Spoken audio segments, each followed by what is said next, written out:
Our guest today is Andrew Griffiths, the Director of Policy and Corporate Development at Planet Mark and co-founder of the Carbon Accounting Alliance. Planet Mark is an internationally recognized sustainability certification that helps organizations set credible net zero targets and communicate their progress with confidence and transparency. His work at the Carbon Accounting Alliance has built a coalition representing over 500 organizations across 45 countries. Together, the Alliance works to help influence standard setting and facilitates the sharing of best practices for carbon accounting professionals to help drive real change on a global scale.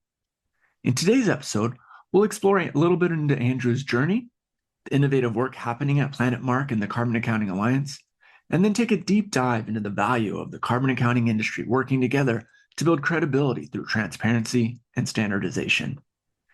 Andrew brings a blend of expertise, energy, and laughter to our conversation that left me feeling inspired. I certainly enjoyed our conversation, and I hope you do too. Welcome to the Carbon Accounting and Management Podcast, presented by North Star Carbon Management. I'm your host, Chris Barsman. If you're a professional responsible for managing your organization's carbon footprint, this podcast is for you. We bring you expert insights, emerging technologies, and actionable strategies to excel in the complex world of carbon management. Stay tuned for an enlightening conversation and real-world solutions. Let's jump in. Thank you so much for joining us today. If you wouldn't mind sharing your title and where you work, what you do, your position, and maybe a little bit of an elevator pitch around what you do and the work you accomplish. Sure thing. Thanks, Chris. So Andrew Griffiths. I'm Director of Policy and Corporate Development at Planet Mark in my day-to-day life. And then by night, I am a co-founder of the Carbon Accounting Alliance. I'm also involved in a number of other honorary positions and advisory boards and bits and pieces here and there across a spectrum of things that I'm sure we can get into in more detail. But the elevator pitch, I guess, is so Planet Mark, we're a sustainability certification. We're a carbon accounting provider where we support organizations to measure and reduce their carbon emissions. We certify progress on carbon reduction. So our members, of which there are over 800 organizations around the world, including some in the US, around Europe, Malaysia, Australia, all sorts. They have to be measuring and reducing their footprint every single year to maintain their certification. And so because of that expectation, we have to be helpful. And so we're quite hands-on in supporting organizations to drive net zero decarbonization efforts. And the Carbon Accounting Alliance I'm the co-founder alongside my co-founder Emission. I know we'll get into more about how that all kind of came together, but it's the beginnings of a trade body, I guess, for the carbon accounting sector to bring us together to have conversations about how we advance best practices in carbon accounting. Awesome. Well, let me just say, I appreciate the work that you're doing on the Planet Mark side of things. Obviously, that's the realm that we live in North Star Carbon as well, a little bit. I always like to bring in folks that are I don't want to say competition, because I feel like this is one of those areas where technically we're competition, but we're all driving towards the same goal of improving the planet, hopefully making it a livable place for our future. And so I think at the end of the day, while we can look at each other as competition, I think we tend to look at each other as colleagues and supporters of the same mission. Allies. I love it. Better way to say that. No, seriously, because I think that it's one of the fundamental premises that underpinned the whole kind of origin story of the Carbon Accounting Alliance was we just ask ourselves some very simple questions where you go, is Planet Mark capable of measuring and certifying every single company in, let's just say, the UK in the next 6 months? No, absolutely not. We could not possibly scale that fast. That is way too much for any one organization to try and do. And frankly, there are some industries that were probably not the best choice. So therefore, but our mission, therefore, being to, tackle the climate crisis and to, achieve net zero as a society globally across the economy.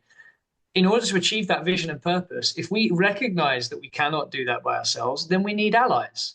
And it is in our interest for those allies to be allies who are operating to similar levels of best practices and robustness across the board, and that we're all learning, growing, developing, and advancing the sector together. And that really is at the heart of it. So that's why I think as a sector, it's not just that we are great people, which I think we are. I also think that it's because there's a fundamental premise that sits at the heart of what we do, where all of our missions are to achieve an outcome that is fundamentally and inherently bigger than us. We're not here to sell the most carbon footprints. We're here to solve the climate crisis, and we can't solve the climate crisis alone. And so, I think I definitely echo that, and that's why within Planet Mark and all our conversations, I sort of ban the word competitors. So we'll call each other allies or peers because we need each other. Yeah, and I think that speaks right to the idea of the Carbon Accounting Alliance and the work that you folks are doing.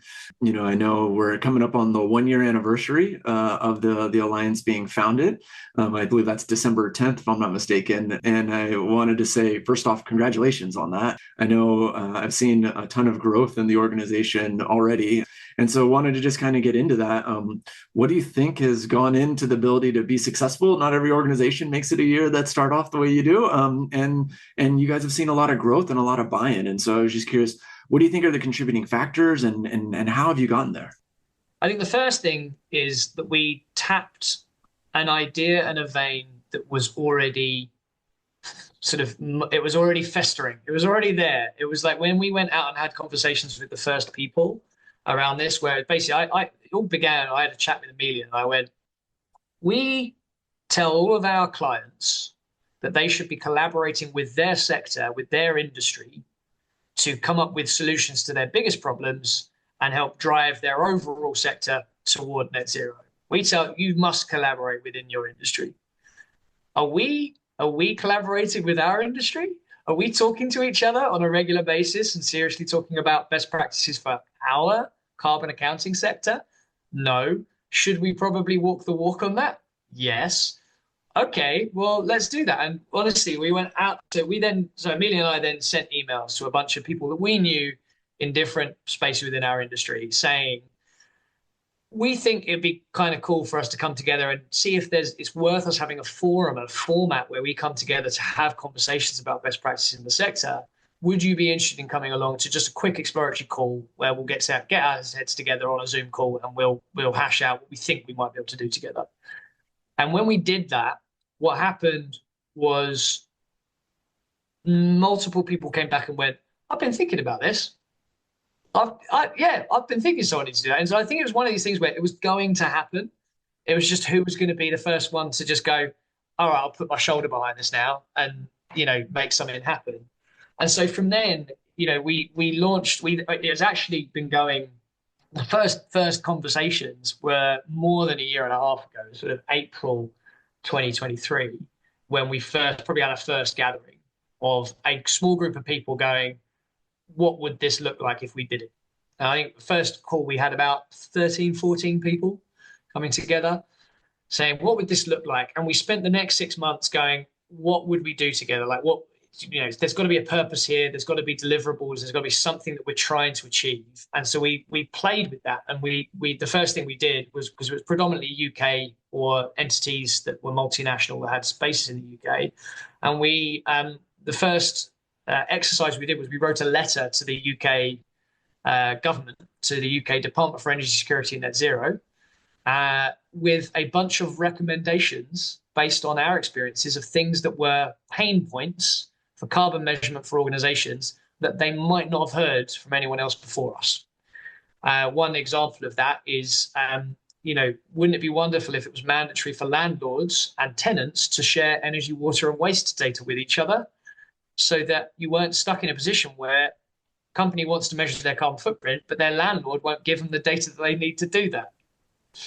Yes. Right? Really common problem for our sector. But for the individual company, it's an irritation, but it's not a massive thing. But for us within the sector who do lots of carbon footprints, we see how much it happens as a minor irritation in lots and lots of different places. So as a collective voice, we're able to go, this is a massive issue. If you regulate this, it will make a difference. And so we submitted this letter with a number of other things on it, not really knowing what would happen. And what happened was we were invited in for a meeting. to come into Wow. government. And so 5 of us went in, and then everyone else tuned in via Zoom. We got permission to like let everyone else like be a fly on the wall for it. We had a meeting where we came in and discussed the recommendations that we'd put forward. And we suddenly realized that not only was this interesting as a concept to carbon accountants, as we can come together, we can talk about things, we share the same problems. Isn't this wonderful? It's therapy as much as anything else. But actually, policymakers really liked it as well, because we had the director for net zero for the whole of the UK civil service. We had then directors or heads of department for green skills, for transportation, for housing, like all these different sort of department heads. And we're going, they're taking us quite seriously. At the time, there was like 20 of us. Yeah. We're not a formal. We're not a formal anything. We've just called ourselves at that point. I think we called ourselves the Carbon Measurement Alliance. We changed it to Carbon Accounting Alliance, and it just kind of snowballed from there, where we sort of went, okay, we're seriously onto something here. There is a need on multiple fronts when this is of interest to multiple stakeholders, and so we were like, okay, let's do the next thing we'll do. We had already started having monthly chats. We were having these discussions, and it was all very interesting. But like, let's have a launch. Let's launch and announce that this is a thing that other people can join. And we decided to do that just before COP, which last year was in December in Dubai. And so we launched it the week before COP with a press release and a bunch of social media posts where we gave all of the existing members. We had 37 founding member organizations who all posted on that day, and we put out a press release. That was it. That's the only thing that we did. By the end of COP, we had, I think, over 150 members. Wow. From all over the world. Just people just somehow heard about it, saw it, and it just word of mouth went and really spread out. And so the need for the community was there. Yeah, we've done zero. We have paid for nothing. We have done no promotion, no advertising. We have a social media account. We don't really use it. On LinkedIn, we have a page, but it has been, we set up a website really super simply, and then it's just snowballed. And so at this point, as of today, we have 572 members in 50 countries around the world. And collectively, this group measure somewhere between 90,000 and 120,000 company carbon footprints every year, which is really exciting in one sense.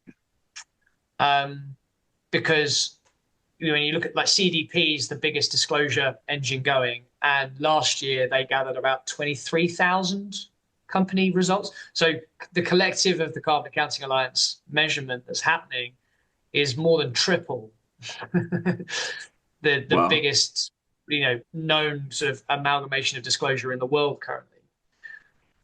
So that's exciting in one level, but then also the other thing that there's something I don't think any of us have realized before. I think we all assumed all of our other allies were doing more.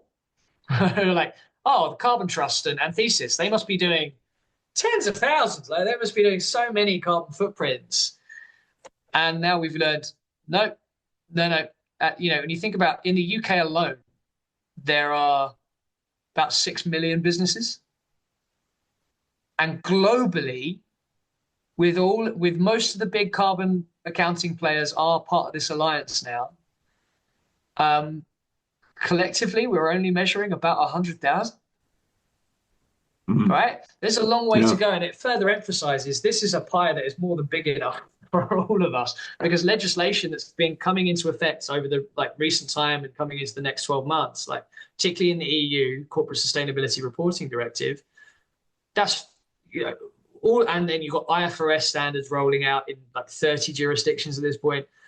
Based on the loose estimation, bare minimum in the next 12 to 18 months that I'm aware of, there will be a legal requirement for up to about 150,000 businesses to have to disclose. And quite a lot of those require them to ask their suppliers for carbon data. So the ripple effect that's coming in the next few years is really substantial. And that means that as a sector, we have to be on the ball.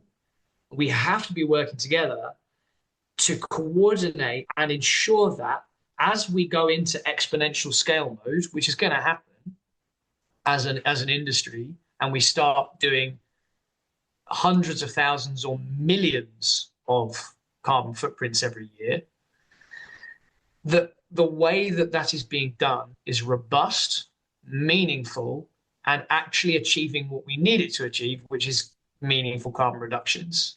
And that we don't end up in a situation where we have cowboys and Indians running around, offering a carbon footprint for a $5 and saying that it's robust because I plugged it into this thing and it was easy, it was fine, it works, and there's no governance, there's no checks.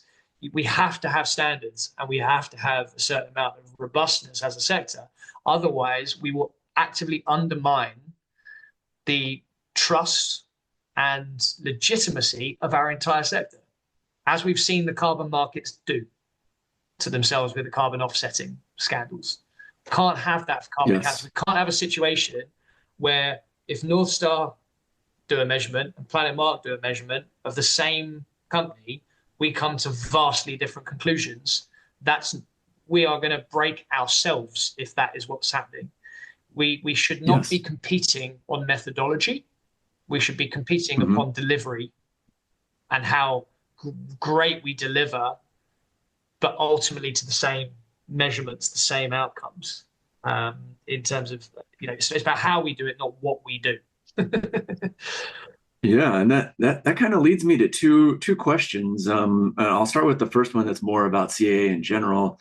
What are the pillars? What are the things that you folks believe are the things that are deliverables that you mentioned you want to create deliverables? What are the things that CAA wants to found itself on? What are the pillars that you're working on? Yeah, no, it's a great question. It's the first thing we started with in January, actually, when we launched it in kind of December. And in January, right, we need to align around a set of objectives. This is, we can do other things. This is going to be the most important things that we do. And we have 3 strategic objectives that were aligned and agreed upon by all members. First is technical alignment. And so that is very much what I said. We cannot be competing on methodology. We should be competing on delivery. And so technical alignment is about making sure that when two carbon accountants measure the same carbon footprint, they come to the same conclusion because they are interpreting the standards in the same way. There will always be gray areas in carbon accounting in the same way that there are gray areas still in financial accounting. 2 different tax lawyers can do very different things to a tax submission, right? There's always going to be a certain amount of gray, but we need to minimize that gray area. And it's making sure that we are consistently interpreting standards in the same ways. And so the way we're thinking about surfacing and kind of delivering that kind of outcome is in facilitating the conversations and discussions that we do within the working groups of different specialist topics and things, but also we want the outcomes from these discussions to feed a Wikipedia style resource, a Wikipedia for carbon accounting, essentially, where it's not there to replace standards. It's built on the standards, but it clarifies how standards can be interpreted. And then we move towards discussing, debating, and agreeing consensus about, okay, the way we think that should have been interpreted in line with best practice would be this. Here's how I measured oat milk. Here is the proxies that I used, the assumptions that I made, and the databases that I referred to. And that means that then if that becomes part of this public kind of knowledge data set, you can come in, you can critique it. And you go, I think you've missed an assumption here. Oh, I don't think you should have used those proxies because actually there was a better database over here that has much more recent figures and data on, the emissions associated with harvesting oats. and we, if it becomes a living and breathing thing, then it will move best practice faster than standards will, because standards are only going to be updated every 5 years, maybe at best. So how can we evolve best practice more quickly and do that by having kind of a living, breathing thing where smaller carbon accountancies can tap into this as a resource, because they don't necessarily have the time and the expertise to go digging for what the best proxies would be, or the best thing there would be. And so we can evolve this kind of shared knowledge source that means that we're all kind of singing from the same hymn sheet. So that's the first one, technical alignment. Second pillar is on professionalization of the sector. And so this is basically recognizing that at the moment, any man, woman, child, or dog can do a carbon footprint, and there is no qualification required.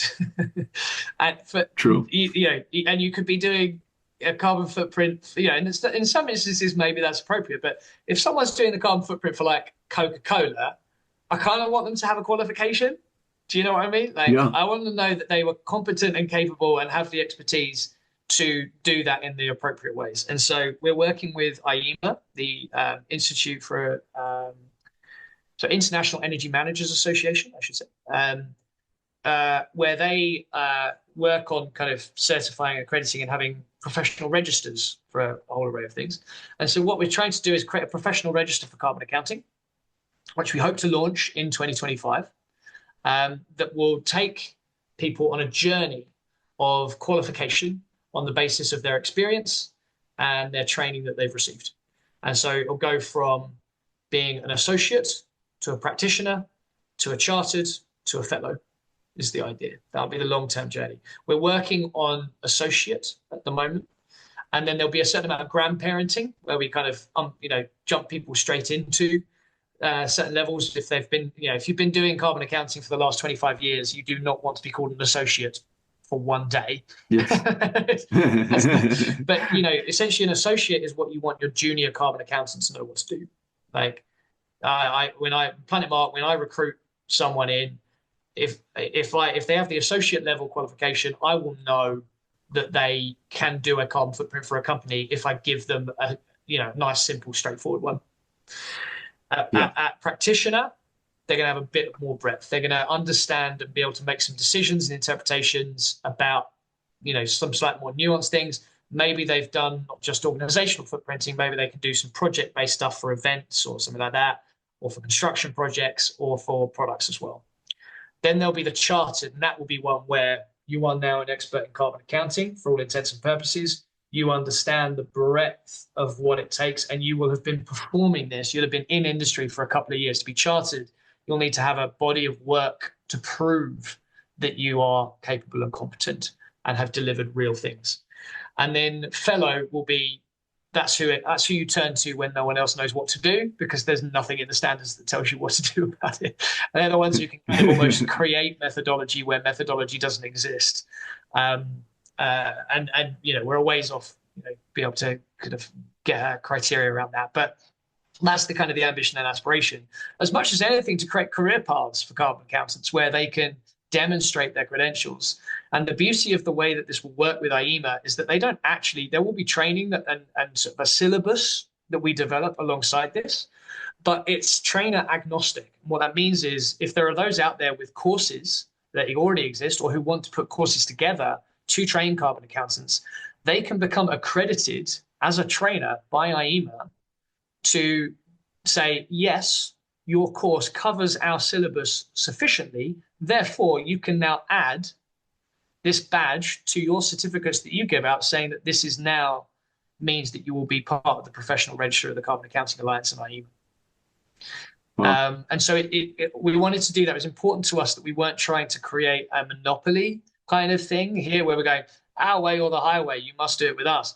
It's not what we're here for. We're here to collaborate and to coordinate. So we wanted to do something that was agnostic, provides a framework and a syllabus that in principle anyone can pick up and then go, right, I'm going to develop a training course. I'm going to get it accredited, which means that it will be recognized as part of this professional pathway. It's in the same way as if you want to become a financial accountant, there's not one trainer who can help you do the chartered financial accounting courses. There's many, right? And that just speaks to the power of CAA and your folks' ability to work as a group of allies versus, maybe coming at this from a particular organization standpoint where, the incentives are better aligned. Exactly. We don't want to be territorial. Again, we have to a certain amount, like, yes, you've got 2050 in there, but to a certain extent, we've got 5 years to do something really quite dramatic.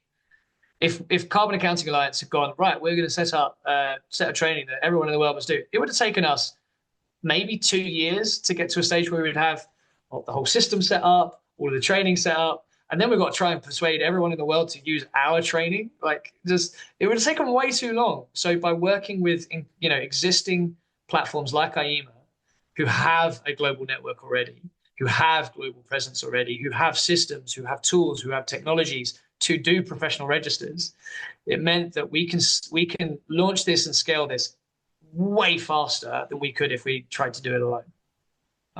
And so we're always of the mindset, don't reinvent any wheels. Someone's already doing it, help them do it better.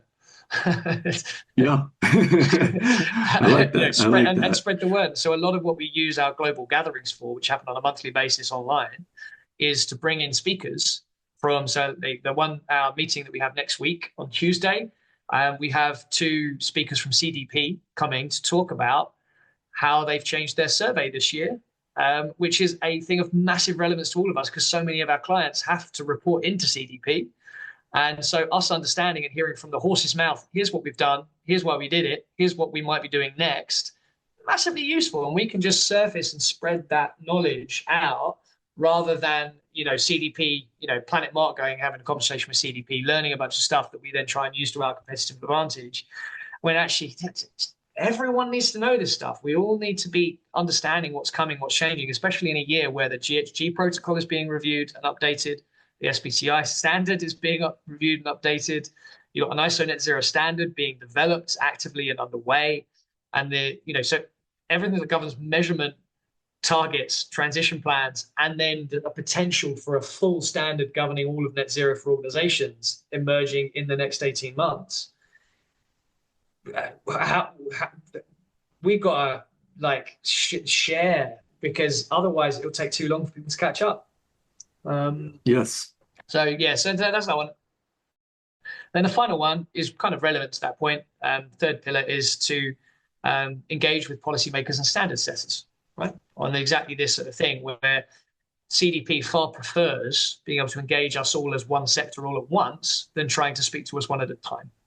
Same thing is true for the policymakers. Yes. Same thing is true for the standard setters. They want to be able to engage us as a sector to go, what do you think about this? And we can come back with a collective view on that, where we go, there's a mixture of opinion, but overall the majority said that. And so we've already had a number of instances where policymakers and people producing reports have asked us to gauge and gather feedback on particular policy proposals and things, and being able to get that collective view and recommendations back going, we think this, we think that. So the UK government put out things saying, should we align streamline energy and carbon reporting, SECR, which is what mandates disclosure by large organizations in the UK. They have to disclose their carbon footprint and the energy consumption data. Currently, it only mandates Scope 1 and 2 measurement and encourages Scope 3 measurement. It's not aligned to the IFRS standard, the ISSB stuff that has emerged. It's not aligned to that yet. So they put out a consultation end of last year saying, should we align it to IFRS?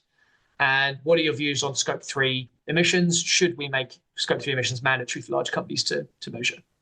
And Carbon Accounting Alliance, you will see the consultation has actually been published.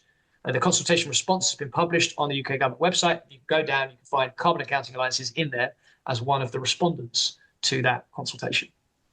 So that's fantastic. Being able to do that sort of engagement stuff and bring it together. So technical alignment, professionalization of the sector, and engaging policymakers and standard setters are our 3 kind of North Star things that we're constantly steering ourselves towards to make sure that we are achieving. But there's lots of other things going on within working groups that are setting their own objectives on everything from software interoperability to carbon neutrality and offsetting to regulatory monitoring, forest, land, and agricultural emissions, and so on and so on and so on. Yeah. And so kind of moving into a little bit more of the conversation around carbon accounting in particular, I'll come at the question from this way. I've worked with a number of organizations, and some of them put their carbon accounting process, I've seen it in a marketing department, I've seen it in a finance department, I've seen it in an operations department, I've seen it people that have zero sustainability backgrounds and they're in charge of leading it because they think it's the right thing to do. And they're like, okay, go for it, you do it. And so there's don't let perfect get in the way of progress. Where I feel like there's there's definitely a push and pull between, we want to make these standards robust, we want to make these processes robust, but we also want to make them accessible, because there isn't always organizational buy-in. And, if you can't afford an expensive consultant or to dedicate someone's role specifically to the development of a carbon footprint, you still want those folks that are interested in at least trying to get their foot in the water and to get going. And so how do you view that balance between making it accessible, making it easy to do, but also making it robust and making it impactful? Yeah, it's a really great question. And I would say that there are probably three pieces to the puzzle that I would probably kind of tick off. The first is that we can't lose sight of the goal. Measurement for measurement's sake is pointless. It has to be driving reductions. So we mustn't get hung up on to too much getting the best ever quality data that you could ever believe. And this is so accurate. It's so accurate. But I spent 90% of my time doing this and 10% of my time actually trying to reduce. We can't do that. It's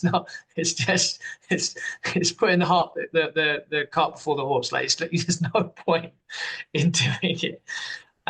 So we have to always be laser focused on that, and that measurement is a tool to enable an action. And therefore, there are instances, particularly when you look at a small and medium-sized business, where do they need to do a full audited, to reasonable assurance level report on their carbon footprint? Absolutely not. It'd be a waste of time and money. There's no point. So you have to kind of, and that's something I think as a sector we definitely have to grapple with and get to grips with, because of course we want people to do the best they can in all things, but we have to just keep that in mind for ourselves. The second thing is it is incumbent upon us as a sector to make things easier, right? That is our job. That is where our innovation is. And that is where, by the way, our space to compete very much is. If one carbon consultancy and or software provider can come up with ways of automating the gathering of data in a way that is robust and does work and halves the length of the process for the person having to gather that data, they're going to win. They're going to do really well. There is an inherent sense of competitiveness in, I can make delivery easier than you can make delivery, and we can and should compete on that. It's like, yes, right? That's our job. That's our job, is to innovate in making it less painful. And then the third piece of the puzzle is around the collaboration to make things easier and more standardized. And so there are good examples of that. Like, yes, you've got the standards to tell us what to do, but actually one example that's happening in the UK, but it's happening in the UK in the same way that the open banking standard began as a UK initiative. And the same team who develops the open banking standard are now doing what is the beginning. They hate it when I say this, but it's the beginnings of an open carbon data standard. They hate using the word standard because they think it doesn't, it's like, but that's what this is starting. But where they're beginning is they always start very small with one use case, one market, one location, one kind of way. And so they're looking at small businesses in the UK that want to unlock green finance by having more accurate and automated measurement of energy consumption. Wow. And so what they're doing to achieve that is we're working with smart meter providers to be able to push data directly into a carbon accounting platform, which then pushes outputs directly to the banks, which means that if you've got an SME that wants to access, they want a green loan to help them stick solar panels on their roof or put insulation in, the bank, to call it a green loan and to give a preferential rate, needs assurable data. They need data they can stand by and say, when we gave this loan, it led to energy efficiency. It led to carbon reduction.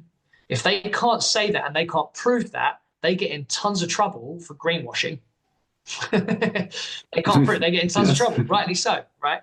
But how do they prove it if the money they're giving money to an SME who currently finds it really difficult to give credible data? And so what we're doing is the data pulls through automatically. The carbon accountant can look at it, and the data that's pulling through will be half-hour interval data, meaning we can see and linked with what was the carbon intensity of the electricity grid at that moment in time. So we can start seeing, because there are some initiatives that currently carbon accountants are completely missing out on in carbon reduction efforts, because we almost all of us measure, give us your energy consumption data for the month, and I'll get an average of what the grid intensity was for the whole month. And that'll be that. Or the year. Or the year, right? And completely neglecting that actually grid intensity is varying throughout the whole day. And if you are a very energy intensive business, if you just change what time of day you do a process, there are less carbon emissions associated with that now. You can't prove that unless you have far more granular data. But gathering far more granular data in any kind of manual way would be an absolute ball ache. It would be awful. And so the opportunity to have this automation, but it's being done as a collaborative industry initiative, which many Carbon Accounting Alliance members are participants of. They have now, I'm pleased to say, Sage, who are one of the Carbon Accounting Alliance members, have been the first pilot. And literally this week, on Tuesday, they did the first successful test of getting this automation of pulling data out of a smart meter into a carbon accounting platform, getting it to the bank, and then the bank being able to use that to provide a loan. Fantastic. Right? That's exciting. Really exciting to a small business. So that's been demonstrated. Over the next year, we now want to scale that up. And so we're going to seek to kind of get a scalable solution in place that is slightly less sellotape together with 5 carbon accounting firms, with the intention being that once we prove how this thing works and we have a framework for it, we can then publish that. Everything is being published to do with this. It's going to be open source so that any carbon accountant can pick up that framework and go, right, if I put that API on my platform, I will be able to do that. I will do it in the same way as everyone else is doing it. We do it once well, and then we're able to bring it together in a way that is then replicable and scalable. So it's not one organization has developed an API for one platform and then another one and then another one and another one. No, this is the way it now works. Smart meter data providers, you need to be able to give us your energy data in this format, in this way. Carbon accounting providers, you have to be able to receive it in this way, in this format, and you have to be able to give it to banks in this way, in this format. Yes. Yeah. And you do it once, you do it well. And once we establish this, then the aspiration will be to then publish it and do that for energy data, then get other jurisdictions to go, right, US, we want to do it. Right, China, we want to do it. Like get everyone else to adopt the same standard. So then it spreads around the world. And then we're going to start moving into other forms of carbon data that makes sense to go after. There are already projects looking at water consumption. We'll likely look at things like gas and heating. We'll look at probably business travel and or fleet data, where there are obvious ones to go after, where quite often what's happening is all the data already exists. It's just sitting in a different platform. It's just siloed in its own area. We need to share. Let me build off of that in one other area, emission factors. Yeah. Obviously DEFRA puts out emission factors. The EPA puts out emission factors. They're very broad ranging, not hyper specific, but are generally accepted as numbers to utilize. And there seems to be a rush right now within let's say this industry to create custom emission factors that are proprietary. And then therefore, then it gives you, instead of ease of use, people are competing with specificity of data. And so thoughts on how emission factors should be shared, how they should be developed, whose responsibility it should be. Obviously, the people that are building these custom emission factors, it just doesn't happen for free. So we do need to be compensated for those efforts. Yeah. So how do we? What are your thoughts on that dynamic in terms of proprietary emission factors versus maybe public open source ones? In the long run, the best options for the most important things need to be public source. They just always have to be, because again, let's not lose sight of the goal. Right? Let's not lose sight of the goal. If we're keeping really useful things that govern methodology, not quality of delivery, if we're hiding methodology from each other, we are doing ourselves a disservice. It is going to lead to your carbon footprint that you calculate for that company looking massively different to the one that I do. Then they don't trust us. Then they accuse us of making the numbers up. And it undermines the trust and the credibility of our sector. And that is only going to hurt ourselves. So in the long run, I definitely think the more we can go open source on this stuff, the better. One of the things we hope that the Wikipedia kind of solution will do is bring together emissions factors databases that are public source and make them easier to locate and find, and just especially when people are getting into this sector, it is a nightmare finding, especially when you're getting into product footprinting, figuring out exactly what you're going to look at and refer to there. It's a headache. So we want to do what we can to try and make that simpler. That said, I do have a caveat, which is that a lot of the proprietary stuff that's being done is in large part trying to solve for gaps or things that currently aren't easy to measure or are being measured definitively inaccurately. We've got some examples within Planet Mark where we've had situations where our members have rightly complained and gone, particularly when you're looking at scope 3 sort of supply chain emissions, and they're going, your calculation on spend-based footprinting for this, and even for we're not going to get activity-based data out of this supplier because they are a two-person company that is in Switzerland and they work from home. They're not going to give us what we need. But we spend a lot of money on them because they are extremely specialist technical lawyers who advise us. So we spend hundreds of thousands of pounds with them every year, but they're two people sitting in a room in Geneva, right? But because we spend so much money, your office-based calculator assumes that many hours of work are going into this, when actually it's just that they are specialists, so their time is worth a lot more. And so what the hell? This is showing up as a significant, they are not emitting 200 tons. They just aren't. Yes. The lawyers sitting in an office in Geneva, they are not emitting 200 tons in a year, right? So, but equally getting data out of them to get an activity-based conversion factor is going to be really hard for us. And so we've been looking at spend-based emissions factors. We've been looking at within our data going, we work with a lot of law firms. Why don't we come up with a better proxy for actually the kind of per hour emissions from a law firm will be lower than in other places. And we can get a really robust thing together that we can put into action to solve this issue that we are seeing. Right? Yeah. That's so I think, that's where, for me, that's where these things kind of make sense. And, in the long run, if once we get to a place where we're really, really confident in that approach, I would personally go, we should, say, here's how we're doing it, everyone. Pick it apart, criticize us, help us make this better. But this is our solution to something that was a legitimate issue with a way in which we were trying to do something, right? And that's why we've gone down that path. So I think there is a role for proprietary stuff being developed. I understand why people are doing it. People have data. Data has value. Data has power. But in the long run, I think it will be those who try and kind of hold on to proprietary data sets it will be a losing battle, because they'll find that those who choose to be transparent and choose to share with one another will have an inherent advantage over those who choose to try and, no, I'm just going to do my bit over here and I'm going to look after me, right? Yep.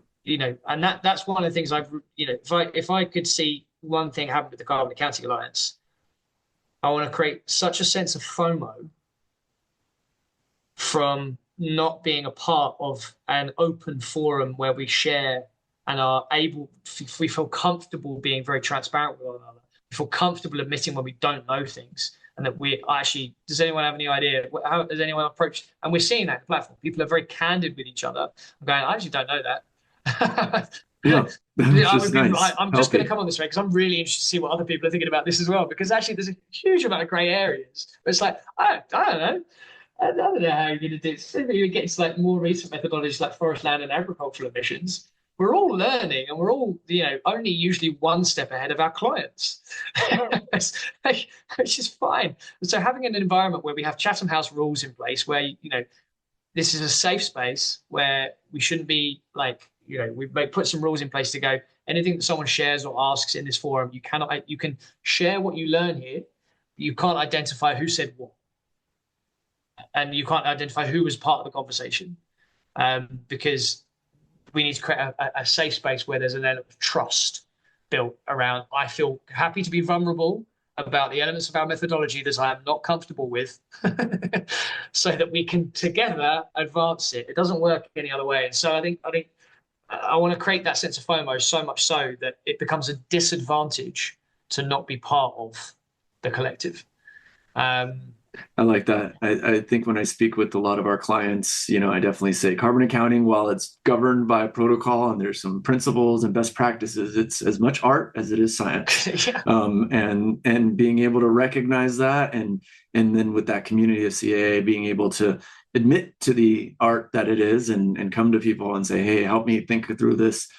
What's the creative solution to this problem is just so powerful. So again, thank you for creating that community and providing it, and the energy and effort you're putting into it. I want to be respectful of your time. I know we're kind of coming up. So I wanted to see if I could hit you with some quick questions. They're designed to be quick, easy answers. If you don't know, no stress. But are there any newsletters, websites, online resources for professional organizations that you want to recommend for folks to check out? Obviously start with CAAs. I mean, obviously. So carbonaccountingalliance.com.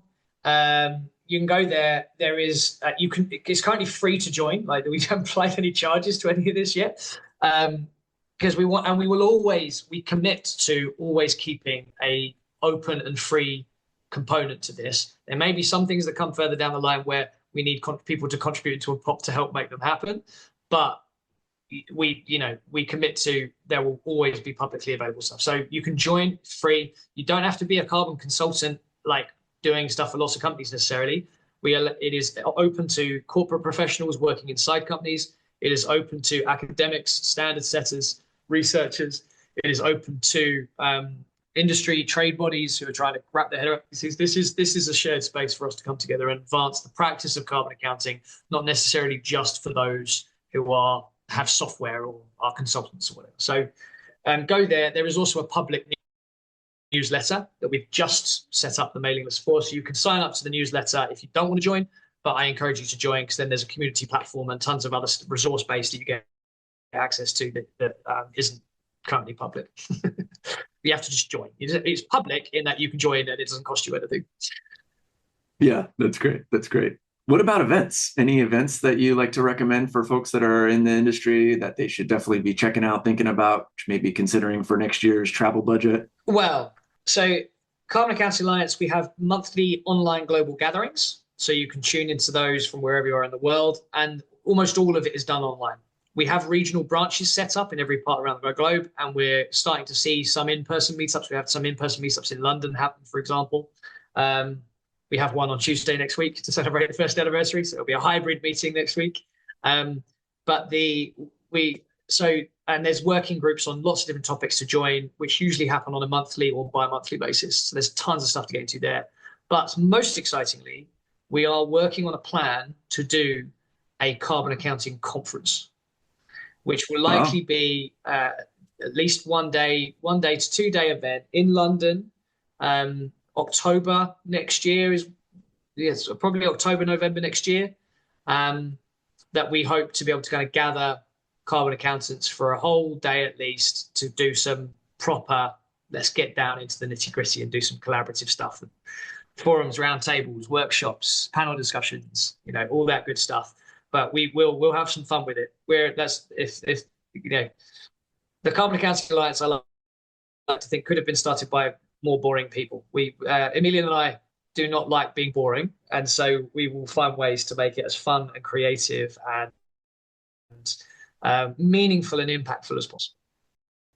As a personal testimony to that, I think we were talking about this a little before we started the recorded portion of this conversation. The meetings are fun. There's a lot of laughter. There's a lot of joking going on. There's a lot of diverse opinions that are being shared. So it's certainly not a bore. The meetings are not boring, even though maybe the topics might not be the most exciting for the average lay person. The meetings are definitely, there's good energy in them. So I'll speak to that. If our listeners were to take away one thing from this conversation, what do you think it should be? If you're in carbon accounting, play nicely with everyone else. Come and play nicely with everyone else. If you're not in carbon accounting, it's an interesting question. If this isn't a relevant sphere for you, I think the climate crisis requires radical collaboration. Carbon accountants have one role to play in this journey, but literally every other profession has its role to play.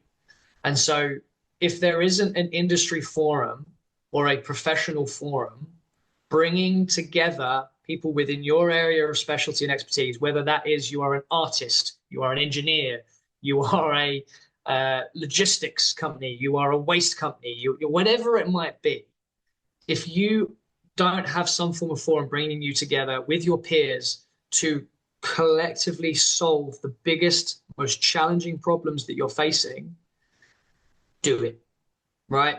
There are going to be some really knotty problems that are going to take massive collaboration to solve.